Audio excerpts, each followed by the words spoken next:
अब हम करेंगे क्वेश्चन नंबर 3। क्वेश्चन नंबर 3 कहता है examine the following of the function for continuity. इन चीजों को है, हमें इन फंक्शंस को देखना है कि ये कंटिन्यूअस हैं या फिर नहीं है।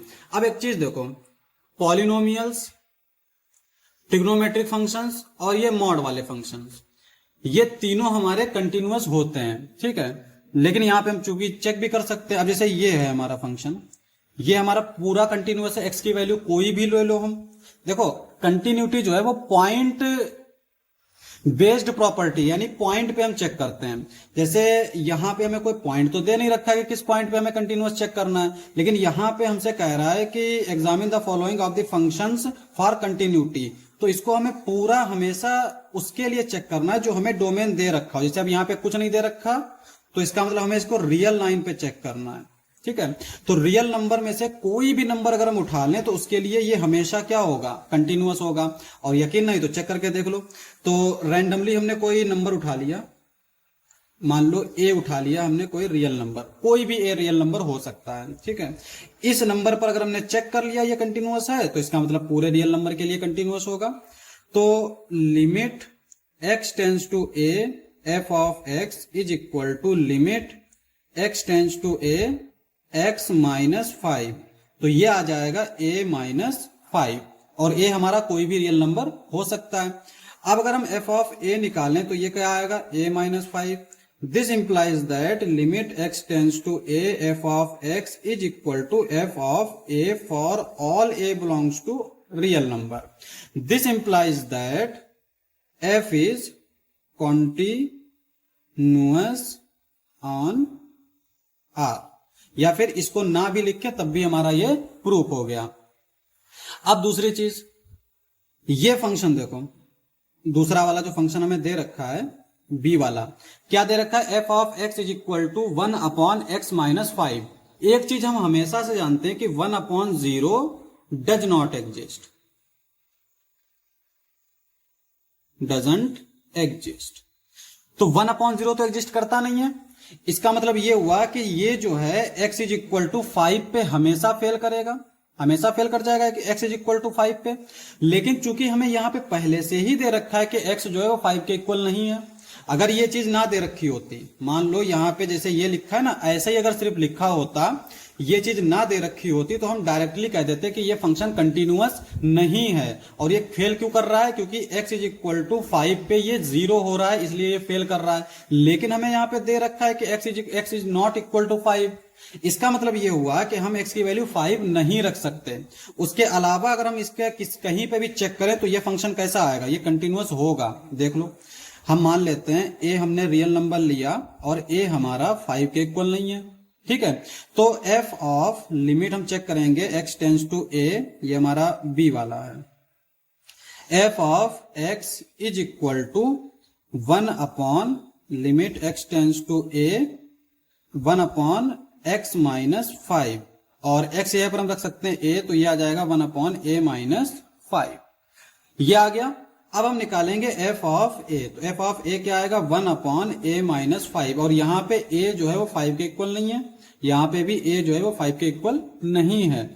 तो दिस इंप्लाइज दैट, देखो यहाँ पे ये इक्वल है, ये दोनों इक्वल है, इसका मतलब limit x tends to a f of x is equal to f of a, ठीक है। और a हमारा 5 के इक्वल नहीं है, तो 5 के इक्वल ना होने पर ये हमारा इसके इक्वल आ रहा है। This implies that f is continuous, ठीक है।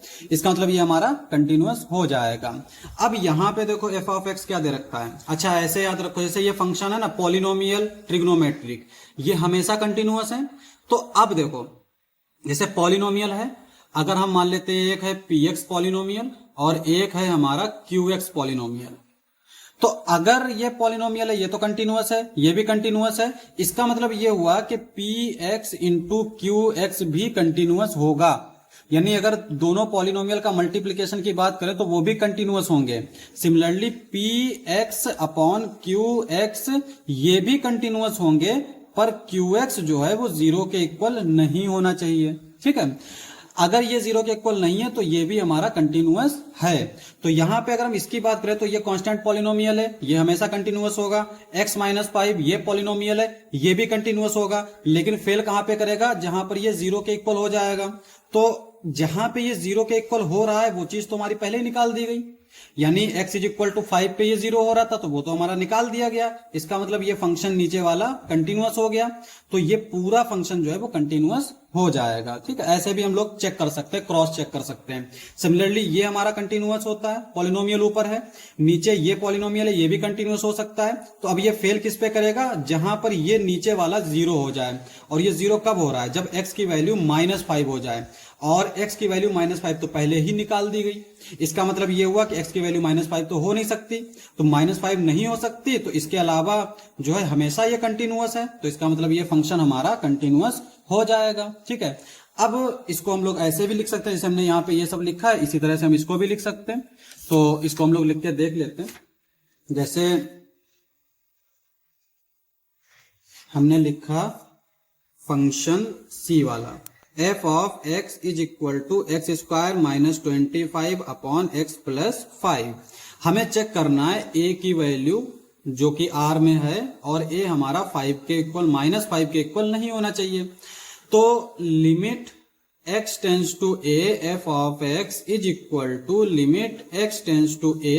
अच्छा, यहां पे एक चीज देखो, ये a जो है ये वेरिएबल नहीं है, ये एक फिक्स्ड नंबर है। जैसे -5 ये एक फिक्स्ड नंबर है, इसी तरह से a हमारा एक फिक्स्ड रियल नंबर है, यानी कोई भी फिक्स्ड रियल नंबर हो सकता है। x हमारा वेरिएबल है, तो ये चीज है, यहाँ पे एक चीज जो है ये डाउट क्लियर कर सकती है कि भाई a -5 आ रहा है, यहाँ पे भी a -5 आ रहा है। जब x -5 भी लिख सकते हैं तो फिर a -5 अगर लिख सकते हैं तो x -5 भी लिख सकते हैं, लेकिन ऐसा नहीं है। यहाँ पे x का मतलब होता है वेरिएबल, जो कि वेरी करता रहता है, कुछ भी हो सकता है।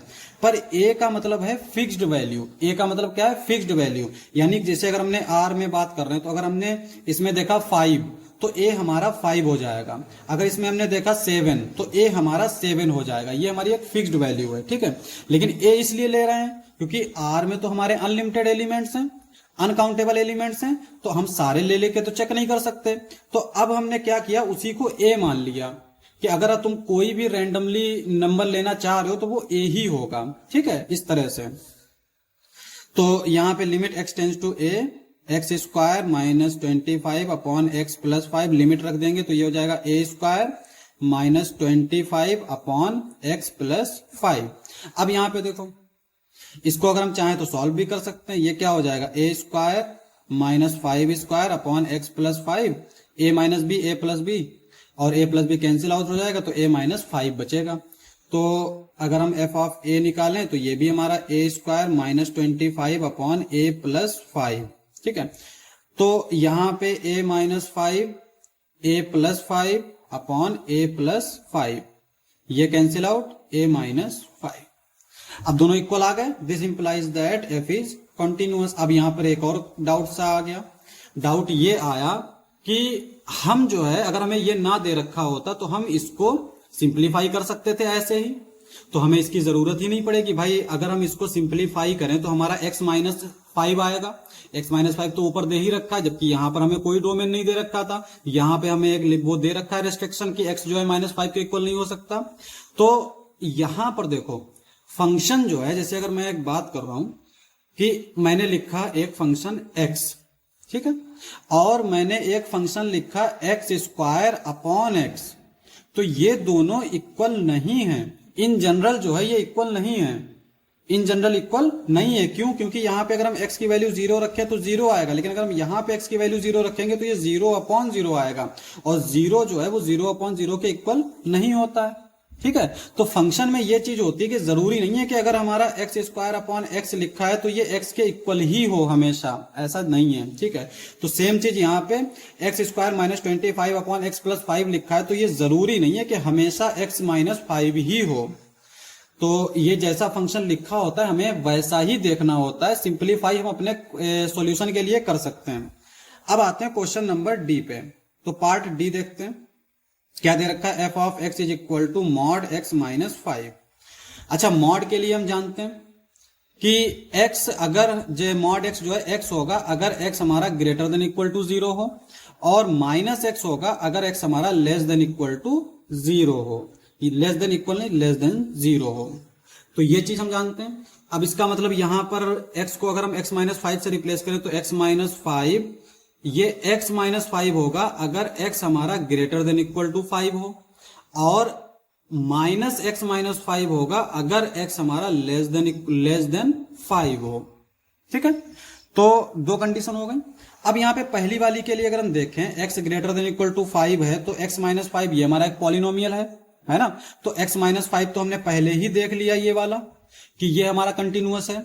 दूसरी चीज x माइनस 5, अगर हमने x लेस देन 5 लिया तो भी हमारा x माइनस 5 आ रहा है, भले ही साइन माइनस का लगा है, क्योंकि कंटिन्यूटी में हम जानते हैं अगर कोई फंक्शन f(x) कंटिन्यूअस है तो माइनस f ऑफ x भी कंटिन्यूअस होगा। ठीक है, तो यहां पे x माइनस 5 कंटिन्यूअस है, इसलिए माइनस का x माइनस 5 ये भी कंटिन्यूअस होगा। तो इसका मतलब ये हुआ कि ये फंक्शन जो है x की वैल्यू 5 के लिए छोड़ के बाकी तो कंटिन्यूअस है। तो हम इसको कहां चेक कर सकते हैं? सिर्फ 5 के लिए चेक कर सकते हैं। तो हम इसको 5 के लिए चेक कर लेते हैं। तो limit x tends to 5 f of x, limit x tends to 5 mod x minus 5, direct x की वैल्यू रख देंगे तो ये हो जाएगा हमारा 5 minus 5 which is equal to 0। Similarly f5 अगर निकालेंगे तो 5 minus 5 which is equal to 0। तो यहां पे हम देख सकते हैं कि 5 के लिए भी हमारा क्या आ गया, limit x tends to 5 f of x is equal to f5। 5 के अलावा तो हमने यहां पे देख लिया कि ये कंटिन्यूअस ही होगा, लेकिन 5 के लिए हमें डाउट था तो वो भी हमने क्लियर कर दिया। इसका मतलब ये हुआ कि f जो है f इज कॉन्टिन्यूअस और ये ओवरऑल कंटिन्यूअस होगा। ठीक है, ये हमारा आंसर हो जाएगा।